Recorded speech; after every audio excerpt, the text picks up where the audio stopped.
Speak it out, but daily desk. Mahonero wako panyayai. Why don't you speak it out? Speak it out, speak it out. Taura, yeah, speak it out. Why don't you speak it out? Why don't you speak it out? Speak it out, yeah. Now all is green.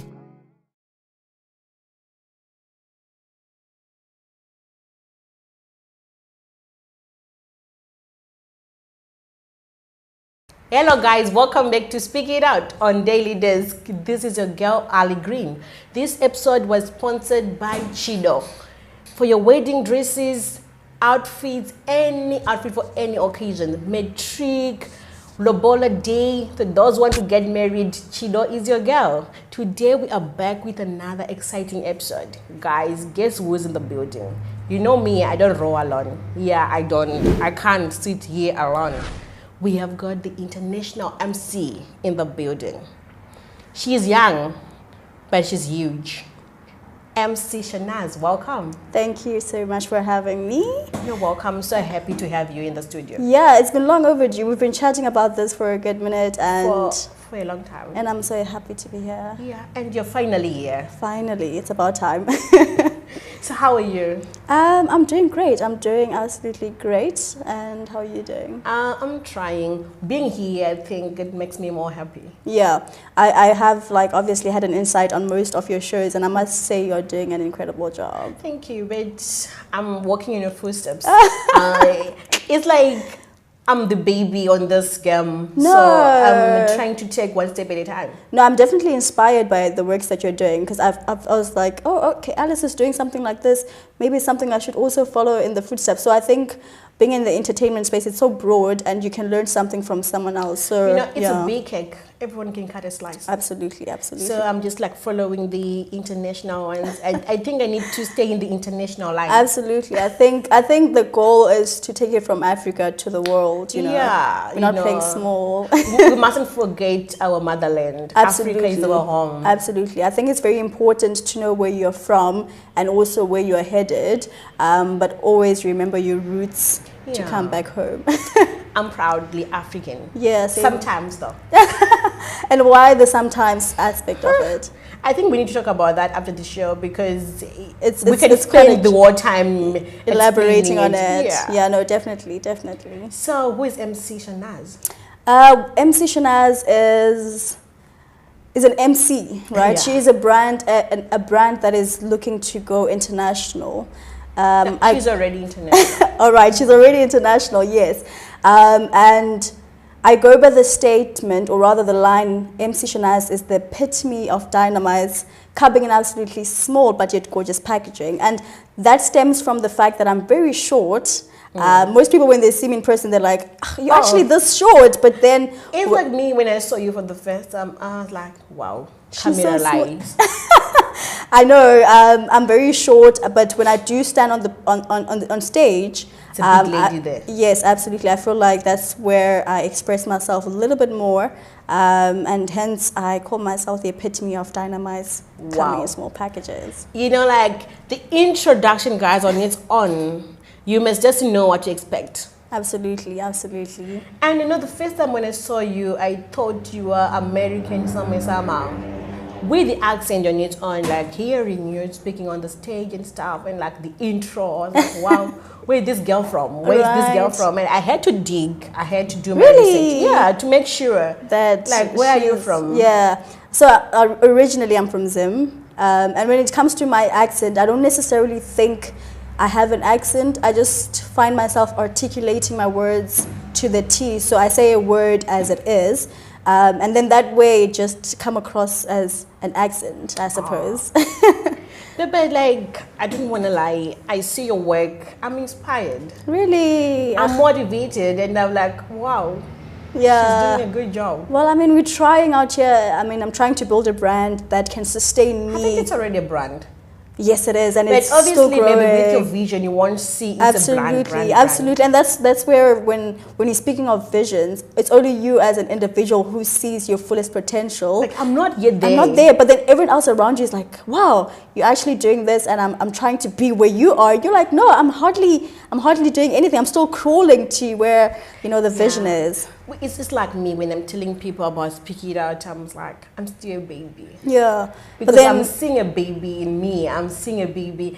I think this is our 18th really episode. Well, it's growing. It's growing. I must So say. it's still a baby.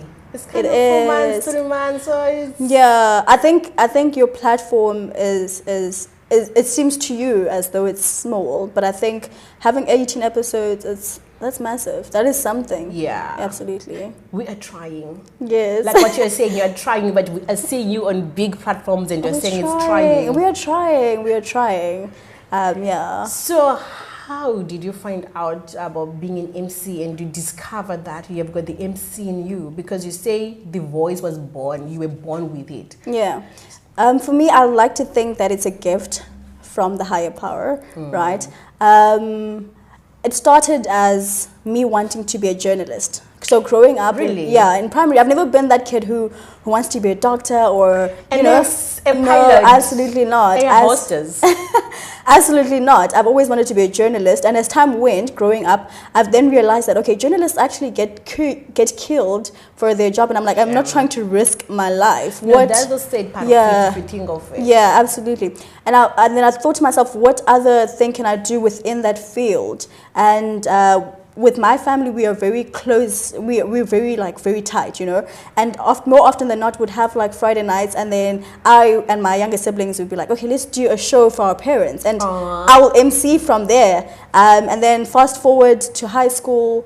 At the age of 14, we had, oral presentations and whatnot. And then I was so fortunate enough that at my school, we hosted an annual Valentine's Day program, like a show. And then you get to audition and do whatever it is that you're talented about. And my English teacher was like, you know what, you should go for it. You should audition to be an MC. And then I auditioned to be an MC, and then I was MC from that year right through till I finished high school. Wow. And obviously, I had to audition every year thereafter because there might be new talent, and I just happened to find myself doing that every year after that, and eventually directing the entire event, which was a blessing. But like with your family, when they discover that this Shanaz is busy with us now and Shanaz is getting serious about being an MC, how did they take it? I'm so grateful that my family is so supportive. Like, I think most people don't actually notice, or rather acknowledge, the importance of family being supportive. The entire world can be against me, but as long as if my mother says, listen, you got this, go for it. I remember when I was 14, my English teacher was like to me, well, there is a opening for radio hosts at UCT, and I'm 14. And I'm thinking to myself, what is this guy talking about, And he's like, would you like to audition? I'm like, I've never done radio. I've never in my wildest thought think that I want to go into radio. And then I was like, well, you know what? Let's do it. I went home, told my mom that my teacher got us an audition to be a radio host, at least one show every Saturday, or something along those lines. And she was like, well, okay, cool, you can go ahead and do so. Wow. So I auditioned, there was a number of high school kids there, So I auditioned with my team, and we got a show, and it was just an incredible experience. And that stems from my family being very supportive. Yeah. My mom was like, as long as it's something that you want, we are 100% behind you, Because, where we come from, like talking about Zim, Zim moms or Zim parents, they've got this thing like you must concentrate on your studies. Yeah. So if you want to introduce a sport or something different from school, like it's challenging. It's very challenging. Absolutely, yeah. They think of it like you don't want to go to school again, you want to drop out. They say a lot of things. Yeah. Like seeing your mom being part of it. Yeah. And you're still 14, and it is like, go for it. Yeah. It gives you the confidence. Absolutely. I think that is the thing which makes you keep going every day. Yeah. For me, my mom has always said to me, listen, as much as you want to go into the field, as much as education is as much as we speak about education, my mom has always said to me, do focus on school. But if it is emceeing that your heart is at, make sure that you do things with that, you know. Wow. So she's never completely dismissed my passion or anything of that sort. She's been very supportive, and she's been like, if it's an event, I'm going to be there. Wow. Whether I need to go buy a dress, I'm going to be there. And that on its own, it's like, if my mom says she's going to be there, like, what else do I need? What is you know? stopping you? Exactly. So, yeah. Because like I saw when it was on this other event, when you were there, you were the MC there, and your mom was there, and she was just clapping all the way. I was like, wow, Yeah. this is priceless. You can't buy You that. can't buy that. Absolutely, you can't buy It's that. expensive. You can't even afford it. You can't. And I think it's just God allowing her to be there in in the presence where I'm doing something that I really love, and yeah, I'm forever grateful for that. But how was your first like a program that you were an MC at? How was the first experience being in front of the crowd, like adults? Now we're no longer at school. Yeah. With high school kids, you know. Yeah. We're also all kids? all kids. You We're can wearing mix the it same up. uniform. Absolutely. It's the same vibe, but now it's adults. People who are older than you. People who doesn't know you. And Yeah. For me, I think, so my very, very first event was right after high school. It was the Stop It But I Like It show. So it's just a number or a collective of creatives who are coming together to showcase their talent. Obviously, that was my first show outside of school and teenagers who I was now used to, you know. And I'm like, okay, there's going to be people of different nationalities. Yeah. How am I going to do it? I remember shaking a little bit before the stage. I still do shake before going on the stage. Really? Yeah. What calms you down? As I see my audience, then I'm like, okay, this is what I'm dealing with, and I have to, do it a certain way just to accommodate them and, assess how they are taking what I'm giving to them. It's more about reading the crowd and seeing, what it is I can give to them. So back to your question, I just had to understand that I'm dealing with different nationalities, and I just had to put my best foot forward and just take the show as it went. It is wow. And it was a success, I suppose. That's a wow again. Because Yeah.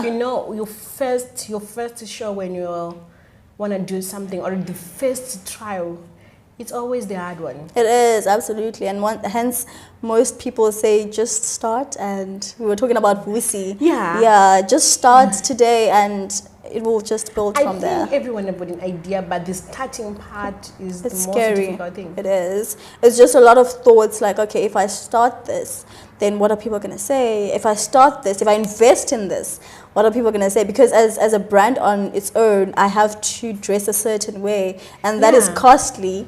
And then I'm thinking to myself, do I really want to invest and then not go anywhere? So it is. Because I see you, I follow you, and I see some of your dressing. It's similar. It's like it's the same thing, but in a different way. Yeah. How do you do that? I think for me, Was it part of your dress code, or you changed it to that? so good question. So initially, when I stepped into the MC scene or the entertainment scene, because I do like to believe I would like to believe that I have more than just being an MC. yeah. I can explore my abilities, right? But as I entered into the entertainment space, I saw myself presenting myself as an African, right? So I was like, every time when I do an event or when I do whatever it is that requires my presence, I'm going to be dressed in an Ankara outfit, right?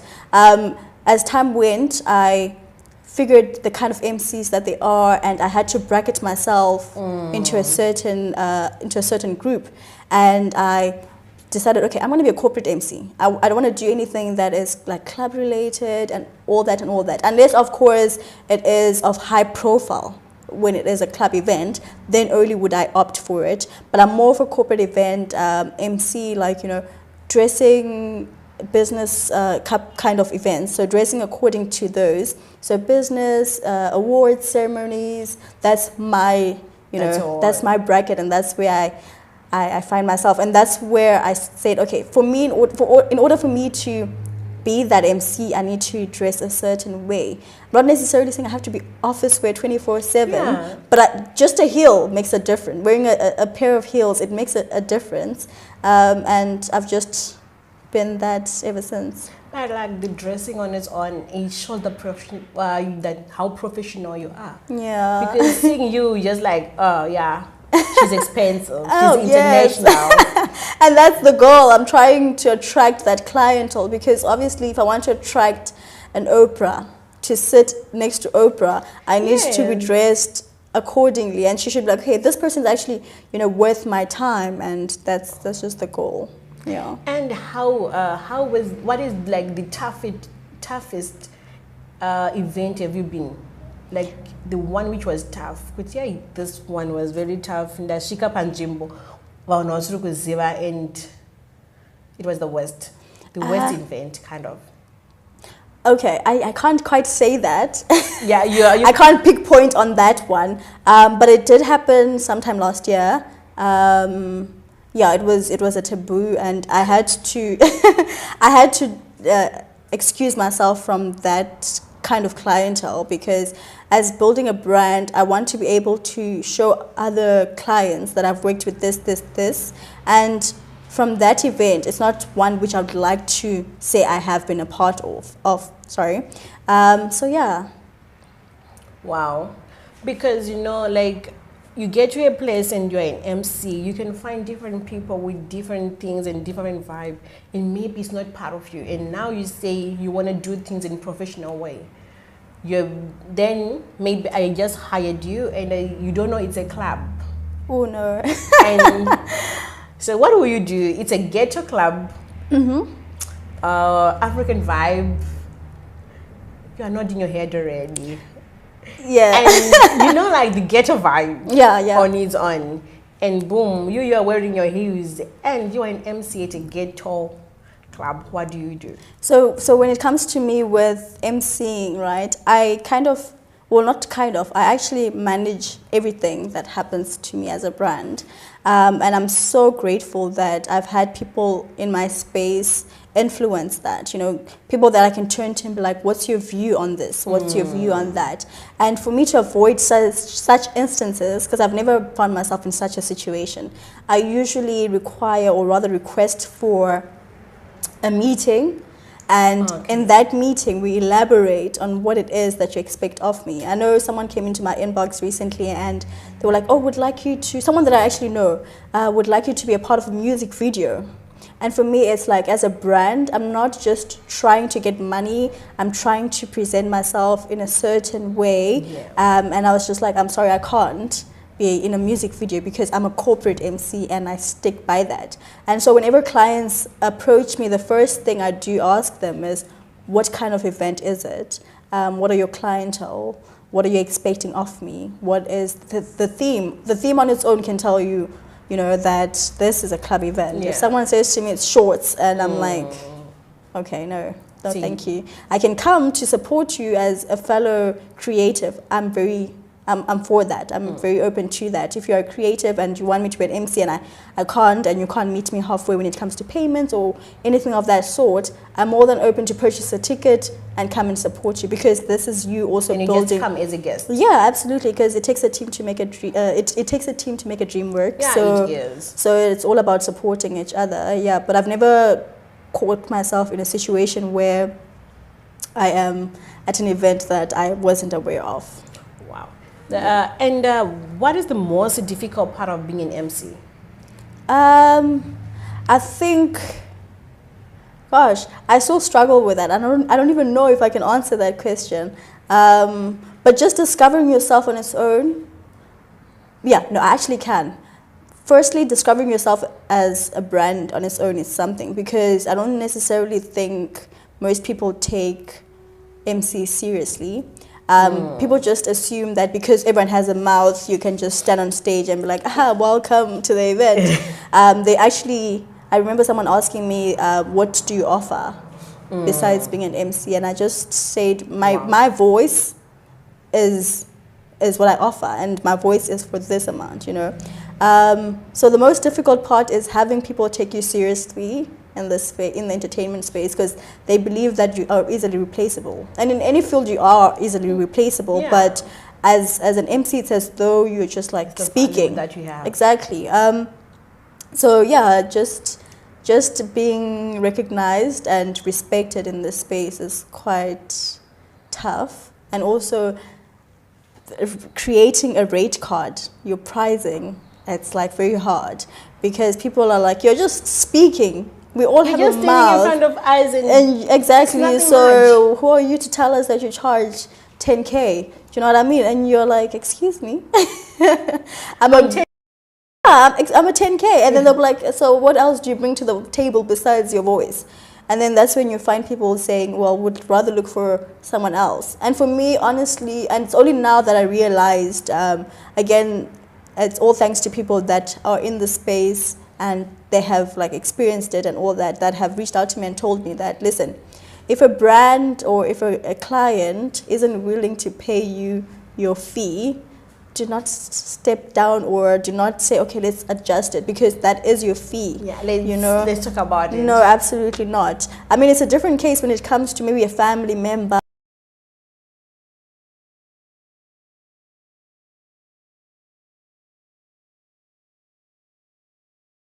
Or, but still my rates do stand.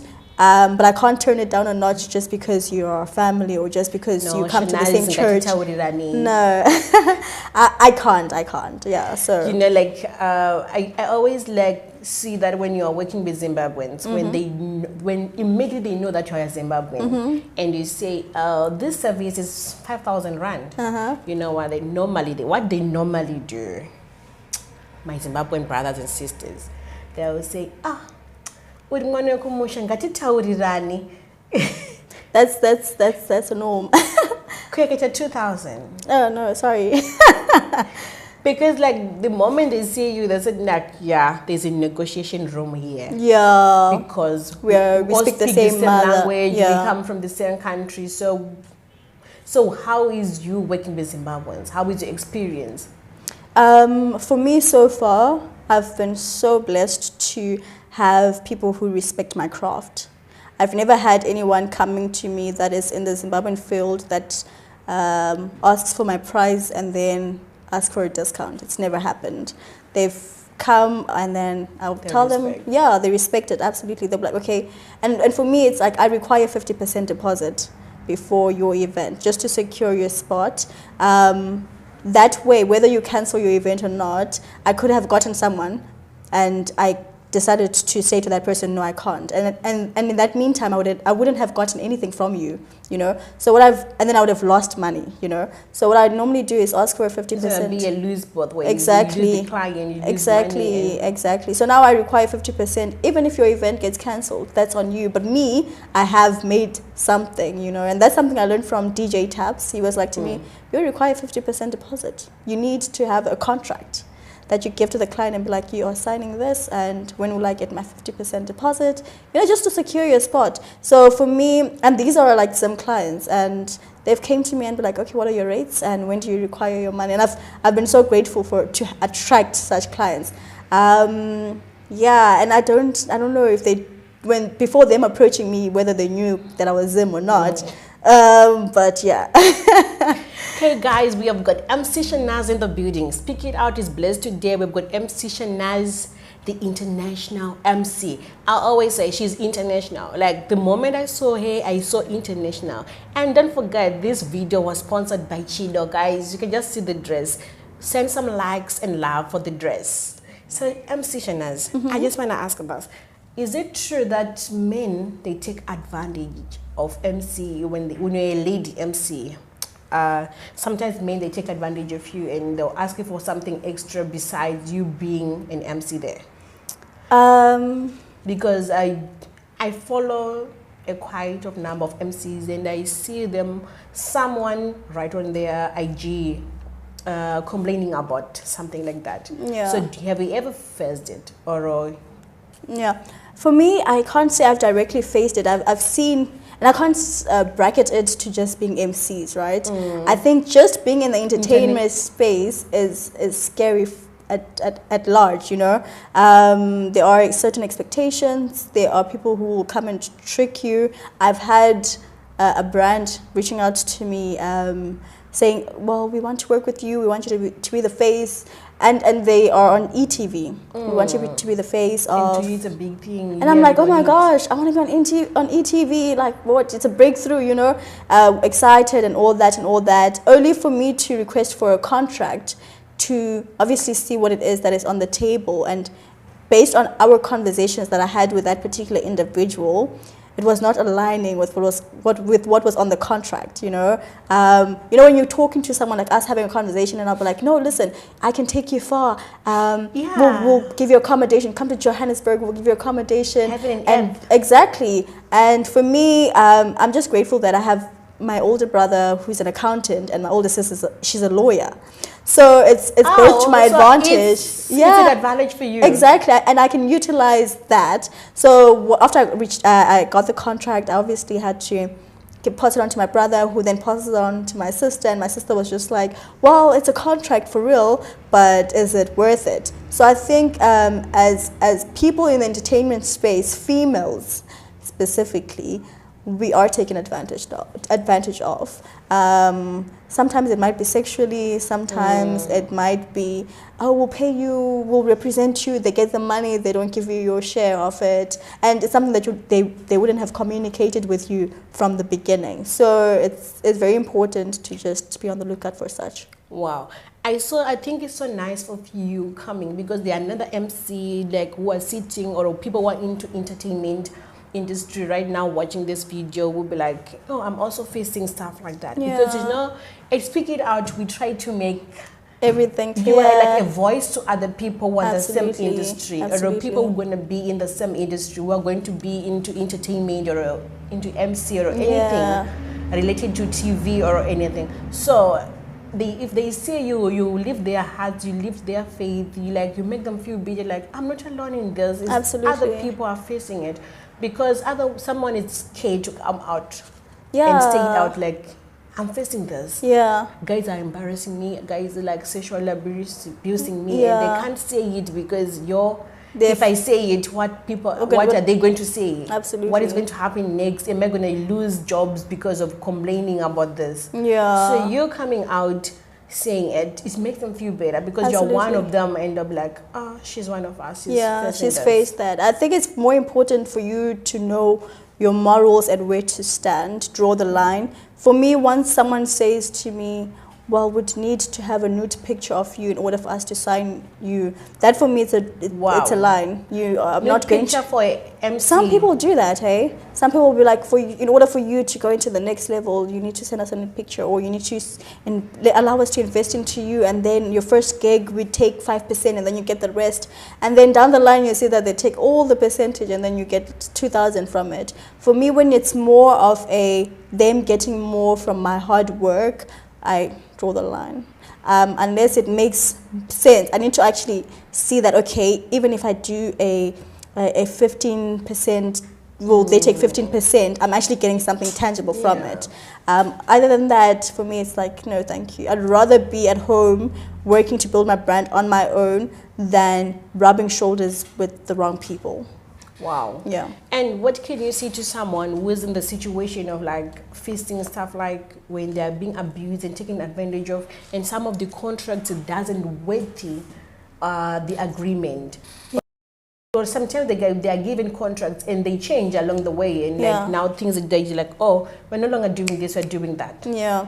What I would say is firstly to prevent such, do have someone who has more knowledge, who's more knowledgeable about contracts. So even if it's a lawyer, there are free lawyers out there. Even if you are to reach out to a lawyer and be like, oh, well, I've got this. If you do get the time, please do check it out. That is one way to prevent it. But if you are in it now, obviously you probably didn't know to go through like the law side of it, like with an attorney. I would highly recommend you stop collaborating or working with the people. Even if in the contract they are getting you jobs, because what's going to happen is you are on the losing end of it, because they get you jobs, you go and present them, the money goes straight to them. They get you another job, you go and present, and the cycle continues to repeat. So what I would recommend is that you just say to them, you know what, until I get all the money that you owe me, or until you stop sexually harassing me, I am not going to continue working with you. You have every right to cut complete contact with them. So yeah, just take a step back and observe what's happening around. Is it worth it for the brand that you're building? Is it worth it for your sanity? Is it worth it for your upbringing? Because you know you're brought up a certain way. So how are your parents going to view you, even if you do, you know, certain things? So I think it all comes down to you as a person. But if you're in that situation or that predicament, it's best you step back. And sometimes I know it's hard to like let your voice out, completely hard. So stepping back, it is difficult. It takes courage. it does. So I think stepping back from such a situation, it raises a lot of questions. Then can you speak out? You know what I mean? So let's say, for instance, I was collaborating with a certain brand and I'm now being sexually harassed, and I decided to step back and say, listen, you guys can continue with your brand. I'm not going to do anything. And then people will be like, but Shanaz was working with this brand. What happened? What happened? Then when the questions arises, then speak out. You know what I mean? But if you do have the courage to speak out, even without people asking, then go ahead and do so. Don't hold yourself back. Or they can from just that. come to me, speak it out. Yes. So you can just come to speak it out, where you let your voice, you know, be heard, where you iron out everything that is going on. It's an amazing episode, like us talking together and understanding the other part of the side of the world which I'm not in, and like I'm getting inside that is where I'm heading to. It prepares you, absolutely. So I think it's more helpful. Yeah, now you know what to look at and What the to red expect. flags, they say. Don't worry. I'm Yeah. just like, if it's a contract thing, I'll just like, let me Just caution pass us it on. first and like. Let's hear what's up. Absolutely, you're more than welcome So to. Shanaz, what are you studying at the moment? I'm currently studying marketing at CPUT, the Cape Peninsula University of Technology. I'm studying that. I think it aligns. The reason I went into that is it aligns with what I am trying to build. Yeah, so that I can also market, speak it out. I can, collaborate with other creators within the Cape and abroad, since we are going global. International. Yes. So, like, how is your love life? Well, at least being into entertainment industry and where guys toasting you, how do you handle that? Because do they take you serious? So for me, going into the entertainment space and obviously starting to date, I've always told myself that I will never date anyone in the entertainment space. I will never ever date anyone who is a rapper, singer, producer, you name it. Never. Wow. Yeah. It's a never, like a double never. Absolutely. Unless we're talking of like people that have already made it, like, but the international ones, that's, Okay. So I've always drawn the line. I was like, I'm not going to mix entertain. I want to be able to date someone and not worry about who, when they're gone, then, so I've always looked at corporate people, like guys who are doing anything else besides entertainment. Obviously, you get people reaching out in the entertainment space, but how I have like managed to separate my brand and them, and also the relationship aspect of it. I've just kept it to myself and my close people. You will never see me post my partner on Instagram, maybe WhatsApp, because my close people are on WhatsApp.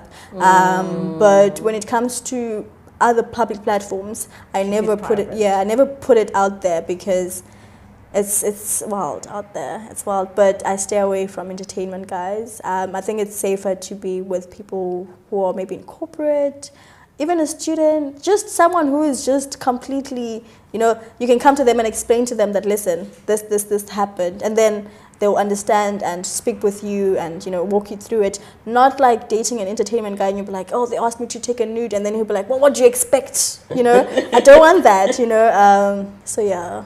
So, like, are you dating at the moment?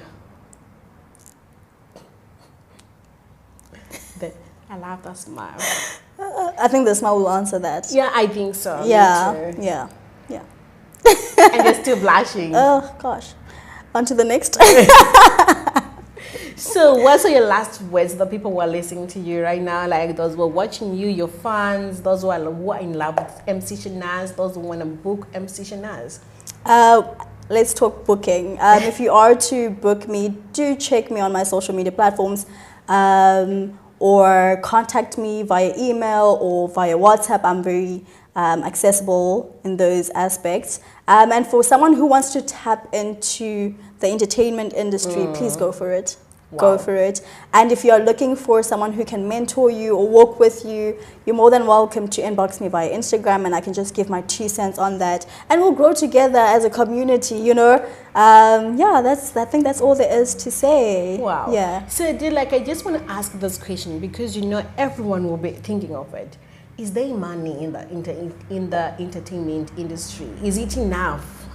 Because we see some of them and Yeah. So for me, I'm still I can safely say I'm entry level to the entertainment space, Okay. based on where I want to go as a brand. And for me, when I go on social media, Instagram, and I see these other creatives or MCs doing it big, I'm like, I want to be there, you know? And it's only now that I'm starting to understand how they are making their money. It's through collaborations and so forth.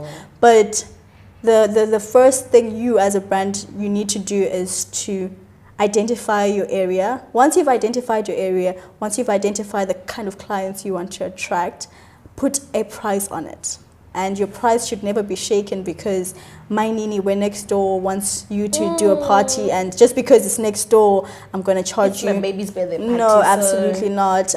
So once you put a price to it, then when you reach out to brands, or brands reach out to you and you tell them your price, if I say 10K for me to speak for 2 hours at your business seminars, they'll be like, okay, this person is actually very serious. 10K, that's good money, and it's 2 hours. She must know what she is doing, because there's no one who would randomly charge 10K just to speak for 2 hours.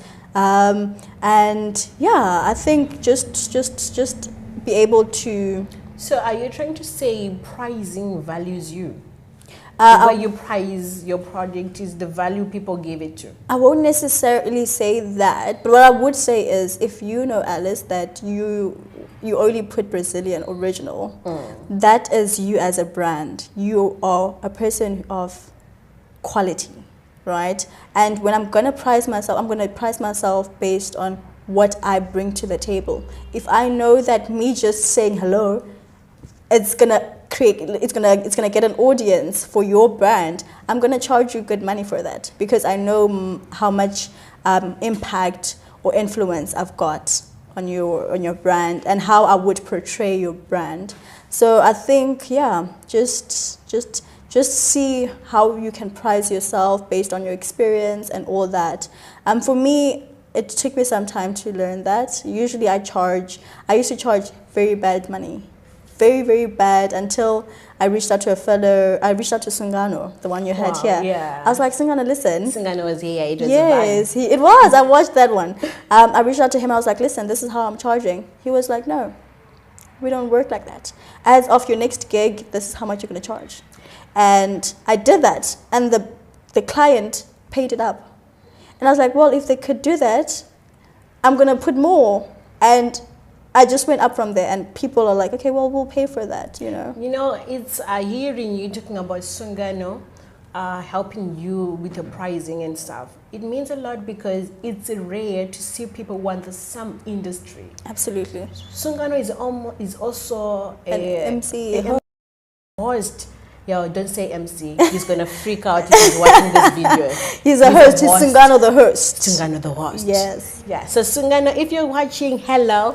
And it's that part of, like, when people in the same industry, they think if you are there to take the clients, or you are there to snatch. Absolutely it's not. more work for them. If there's no more work for them, it's more work for you. Yeah. But if he helps you, it means a lot. Absolutely. Because he just like, this is a cake. Cut your own corner, I absolutely. cut my own corner, and they're like, let's go. Absolutely. I was once asked a question, do I feel threatened by people who are in the same space? Industry, Absolutely yeah. not. For me, I think a lot of my acquaintances, they are actually MCs. Most of the girls that I talk to, they are breaking into that. And for me, it's like, wow, go for it, because I strongly believe I've got something that you don't have. Yeah. We can both be MCs, but when you get on the stage, We're different vibes. Exactly, absolutely. And I think we are all able to just share the field as it is, because we have so many doctors. Why wouldn't we have so many MCs? You know, it's just and like we get sick every day. exactly. So that's what I'm saying. I think it's just all about you as a person, and if you have a heart to teach others, you yourself, you will grow, because you're interacting with someone who's in the same field as you, but they do it so different. And you're like, oh wow, I've never thought I should actually do Just put makeup the like spice that. of that. Exactly. Yeah, it's true. You know, for me, I'm not into makeup, but let's say for instance you do makeup, Yeah, I right? do makeup. And then I see how you do your lips, and I'm like, but Alice did it like this, so maybe I should try it. Actually, wow, it works. You know what I mean? But I've been doing makeup maybe 5 years ago. I've been doing it for 5 years, and I've got like a good client. But I'll learn something from you. Also, you learn something different that you don't know. Exactly. Yeah. So I think it's all about being open-minded and just seeing people's different abilities, and accepting it as it is. I just wish this video is going to reach out to a lot of people, and they will just understand about that. Like, if we're in the same business, doesn't mean we are competitors. Absolutely, we're not competitors. Yeah. We're a community who is trying to build brands and go global. And if we hold hands and build each other up, we'll be unstoppable. So thank you so much, Shanaz, for coming to speak it out. I'm so humbled, and I'm so happy to have you. It was an exciting episode, and I enjoyed it. I absolutely enjoyed it as well. I'm happy to be here once again. You're no longer feeling nervous. You're no longer feeling absolutely shy. not. I'm comfortable now. I can see I can be back again when we are international. International, yeah. I think the next stage you'll be sharing with Oprah. Oprah is going to be on our video, and like I'll be on. Yes, and then we'll be looking back to this, and that's the beauty of this platform that you've created. Most people, they are still entry level, and when they look back to the show, that the platform you've given them, they'll be like, you know what, I got recognized the moment I stepped on Speak It Out, and now look at me, I am hosting. That's the thing. I'm gonna be very happy when I see other people's business flourishing through this program. Exactly. It's a growth for me as well. It's gonna make me feel happy as well. Absolutely, and I think it's an incredible innovative that you've put together, letting creatives just let their voice be heard. I think I owe my team this. Yeah. I owe them a lot. Like, I can't pay them enough. I can't even afford them. Yeah. Because them being there is like, people don't see them. They see me in the front page. But they don't know. In the background, it takes a team to make a dream work, like I said. Yeah, they are always there. I'm like, even a few weeks, like, guys, I can't do this today. Or sometimes it's difficult. It's like, no, you are shooting today. Yeah, and you got this. Doing go and sit down and write questions, write topics. And I'm like, okay.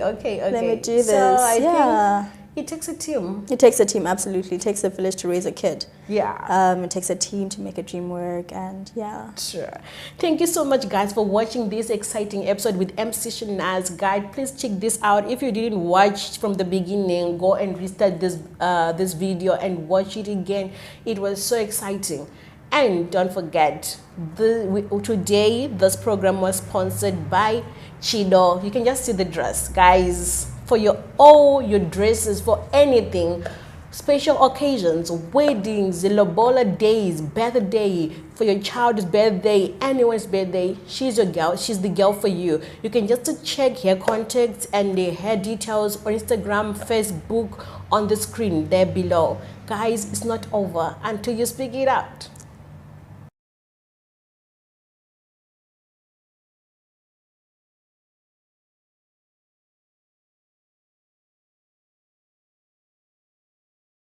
Speak it out, but daily desk. Mahonero wako panyayai. Why don't you speak it out?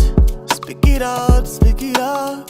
Taura, yeah, speak it out. Why don't you speak it out? Why don't you speak it out? Speak it out, yeah. Now all is green.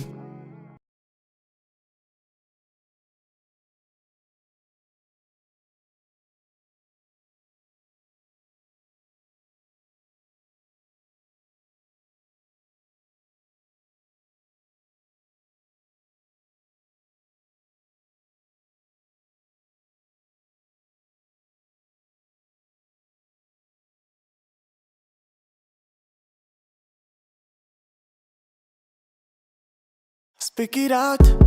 But daily desk, mahonero wako panyayai. Why don't you speak it out? Speak it out, speak it out.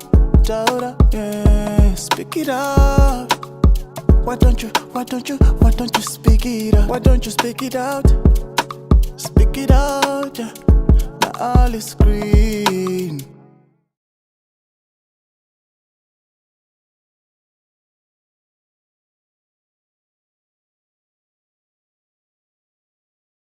Hello guys, welcome back to Speak It Out on Daily Desk. Ali Green, the host with the most. I come today, we are back with another exciting episode, guys. You're not ready for this. I know you are not ready for this. Now, I know Janeta, my cousin, Panama in the comment section. Can you bring him in? At least then I just like, where can I go? And a farm, just to know the farm. Then I brought a man in studio today. And we have got Chris in the studio. Chris, welcome to Speak It Out. Yes, ma'am. How are you? How are you? I'm good. I'm happy to see you. I'm happy to see you guys. I'm happy to be Because here. normally, it's a CEO. It's a very, it's not easy. You don't need. Yeah. No, actually, we are just here to, to learn more also, Yeah. Yeah. Yeah. So today we'll be talking about Zimbabweans in Cape Town. I think kind of interesting topic because there's a lot inside that. That is a lot more. Yeah. Yeah. So where's Chris? Yeah. Actually, my real name is Stanford. Stanford Siziba. Stanford Siziba. That is my real name. Wow. It's not like all this wow. Hearing this Chris image, what I Yes, just I like it's Chris image. Maybe it's your name then. No. Actually, Chris Sibbs comes from it's my daughter's name. Wow. So I took my daughter's name and my surname, then we formed Chris Sibbs Images. Okay, then you combine together, combined it, to distribute something. Good, you take at that. That was creative, Yeah, though, yeah. because it's very difficult. What zita or but it's very difficult. Yes, So, Chris, today we'll be talking about Zimbabweans in Cape Town, because we are Zimbabweans, we are living in Cape Town. Yeah. But when you hear the words Zimbabweans in Cape Town, what comes in your mind? What I can say is that, okay, let me take you back a little bit. I came here 2008. 2008. That was Yeah. a long time. You can say that.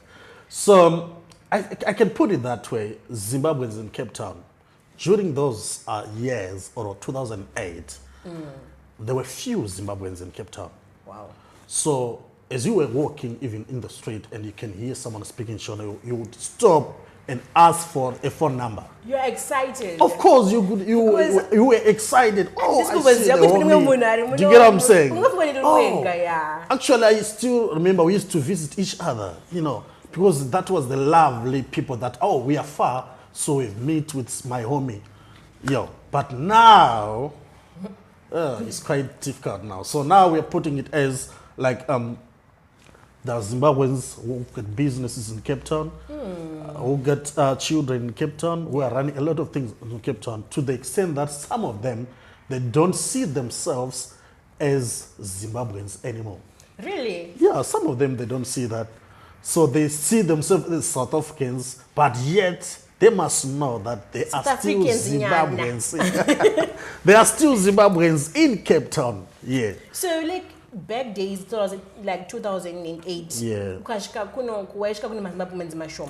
So my talk to run a number which created that relationship and end up being family, kind of. Yeah. That was then, it was good, man. But do you think it was good than now? It was very good than now. Why? Because the love was real. We could show ourselves that we are real Zimbabweans. That reality. Actually, the Zimbabweans, it's on its own. We've got the, what can I put it? The original thing that we have, the love. The love, we love each other, even though we are now losing it. But as Zimbabweans in Cape Town, then we used to show that love, the care that we used to do. Yeah. I know, like the first time when I came to Cape Town, Mkombi, I think most of the people are South Africans because of the area which I was in. Yeah. So when I came to Shona,